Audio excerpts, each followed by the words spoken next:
Hello viewers, welcome back to my YouTube channel. তো কেমন আছেন সবাই? আশা করি ভালো আছেন।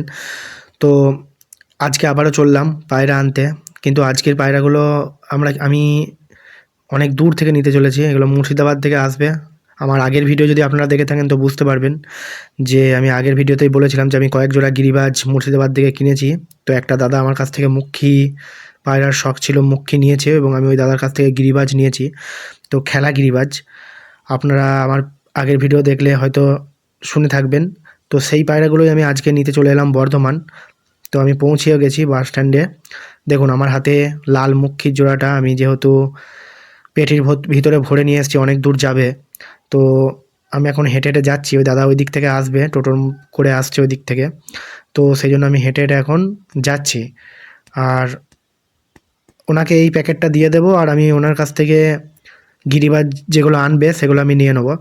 তো আপনারা যারা লোকাল থেকে দেখছেন তারা অবশ্যই বুঝতে পারবেন যে আমি কোন জায়গায় আছি। এই মুহূর্তে 108 মন্দিরের গেটের সামনে দিয়ে যাচ্ছি। তো ওই দাদার ফটোটা আমি তুলতে পারলাম না, কিন্তু প্যাকেটটা আমি নিয়ে নিয়েছি। দেখুন, দেখলে বুঝতে পারবেন যে এটার ভিতরেই কিন্তু আমার গিরিবাজগুলো ভরা আছে। আর আমিও বাসে চেপে পড়েছি বাড়ির উদ্দেশ্যে। আমি এই গিরিবাজগুলো কিন্তু খেলা দেখেই নিয়েছি, আমাকে ভিডিওতে খেলা দেখিয়েছিল, আপনাদেরকে প্রথমেই দেখিয়েছি পায়রাগুলো কীরকম খেলে। তো প্রায় 14-15টার উপরে খেলে।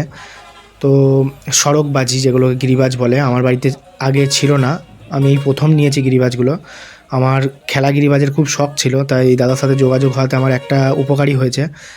তো দেখুন, আমি বাড়িতে নিয়ে গিয়ে আমি আপনাদেরকে পায়রাগুলো দেখাবো যে কেমন হয়েছে। মোট এখানে 7 পিস পায়রা আছে, আর ওই দাদা আমার কাছ থেকে 3 জোড়া মুখী নিয়েছিল। তো দেখুন, আমি কিন্তু বাসে চেপে পড়েছি এবং বাড়ির দিকে এসেছি, বাড়িতে চলে এসেছি। আপনারা দেখুন, এখন আমি পায়রাগুলোকে দেখাবো যে পায়রাগুলো আসলে কেমন হয়েছে। আমার বাড়িতেও কয়েক জোড়া খেলা গিরিবাজ আছে, মোটামুটি ভালোই খেলে, কিন্তু সড়কবাজি ছিল না, যেগুলো এক জায়গায় দাঁড়িয়ে দাঁড়িয়ে খেলে। দেখুন, এই পায়রাগুলো কিন্তু কয়েক জোড়া ওড়ানো আছে, দু একটা পায়রা উড়বে, কিন্তু তার সাথে বেশিরভাগ পায়রাই কিন্তু আমার খেলা। যেমন এই সবজি কালারের যে পায়রাটা দেখছেন, এর প্রচুর খেলা আছে, আমি দেখেছি। এবং সামনে যে লাল কালারটা দেখছেন ওটাও। পিছনে একটা জাঁক আছে, জাঁকটা ভালো ওড়ে এবং দু একটা করে খেলাও আছে।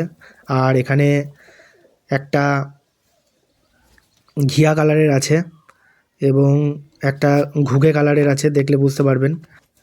তো দেখুন, আমি পায়রাগুলোকে নিয়ে এসে খাবার দিয়েছি, পায়রাগুলো খেয়ে নিক, তারপর আপনাদেরকে আমি ছেড়ে দেখাবো। প্রত্যেকটা পায়রাকেই আমি গার্ডার এঁটে কিছুদিন রেখে দেবো, 2-1 দিন, কারণ গিরিবাজ পায়রা উড়লে হারিয়ে যাওয়ার ভয় আছে। কিন্তু তবুও আমি বেশি দিন বেঁধে রাখি না, 2-4 দিনই হয়তো বেঁধে রাখতে পারবো। তো আমি আপনাদেরকে ছেড়ে দেখাবো যে পায়রাগুলো আসলে কতটা সুন্দর। তো দেখুন, পায়রাগুলো আমি ছেড়ে দিয়েছি গার্ডার মেরে। আমার বাড়ির পায়রাগুলো তো এখন স্নান করতে ব্যস্ত আছে। তো গিরিবাজগুলো 2-1 জোড়া জলের মধ্যে নেমে গেছে, কিন্তু ডানাগুলো আমি আটকে রেখেছি। দেখুন, প্রত্যেকটা পায়রা কিন্তু গার্ডার মেরে ছেড়ে দিয়েছি। আপনারা দেখলে বুঝতে পারবেন যে প্রত্যেকটা পায়রা কিন্তু আমার গার্ডার আটকানো আছে, যাতে না উড়ে চলে যেতে পারে। তো আর আমার পায়রাগুলো তো ফেন্সি যেগুলো আছে সেগুলো সব স্নান করছে। তো চলুন, আমি আপনাদেরকে একে একে প্রত্যেকটা পায়রার কালার এবং কীরকম কোয়ালিটি সেটা আপনাদেরকে দেখাবো। এবং আপনারা যদি নিয়মিত আমার ভিডিও দেখতে থাকেন, তো আপনি যেদিন পায়রাগুলোকে ডানা খুলে খেলাবো সেদিনও আমি আপনাদেরকে, বা যেদিন উড়াবো আপনাদেরকে দেখাবো। দেখুন, এই পায়রাটা কিন্তু আমার কালারটা, এই জোড়াটাকেই আমার খুব পছন্দ। এটা ঘুঘে কালারের এবং এটা লাল কালার, একটু লাল লাল সবজি যে পায়রা হয় সেই কালারটা। আর এটা জাঁকটা আছে। দেখুন, এই পায়রাটাও আমার খুব পছন্দের পায়রা, খুব সুন্দর, কিন্তু এটা খুবই ওড়ে, আমি উড়া দেখেই নিয়েছি। যদিও এটা আমি ভিডিও কলে দেখেছি, বাড়িতে কীরকম কী উড়বে সেটা বলতে পারছি না। দেখুন, পায়রার মোটামুটি সব কিছুই চাঙ্গা আছে ঘরে, যেহেতু ওই দাদারও এগুলো ঘরেরই পায়রা, তাই অতটা রোগগ্রস্ত বা যেগুলো রোগা থাকে বাইরে থেকে আনতে গেলে বা হাট থেকে নিলে যেরকম হয় সেরকম নেই। দেখুন, প্রত্যেকটা পায়রাই কিন্তু বডি ফিটনেস কিন্তু খুবই সুন্দর। তো যেদিন আমি ছাড়বো এবং খেলাবো সেদিন আপনাদেরকে অবশ্যই আমি ভিডিও করে দেখাবো যে কতটা ভালো খেলে। তো ভিডিওটি আর বড় করব না, যদি আমার ভিডিওটি ভালো লেগে থাকে তো অবশ্যই একটা লাইক এবং কমেন্ট করে বন্ধুদের সঙ্গে শেয়ার করবেন এবং সাবস্ক্রাইব করে পাশে থাকবেন। ধন্যবাদ।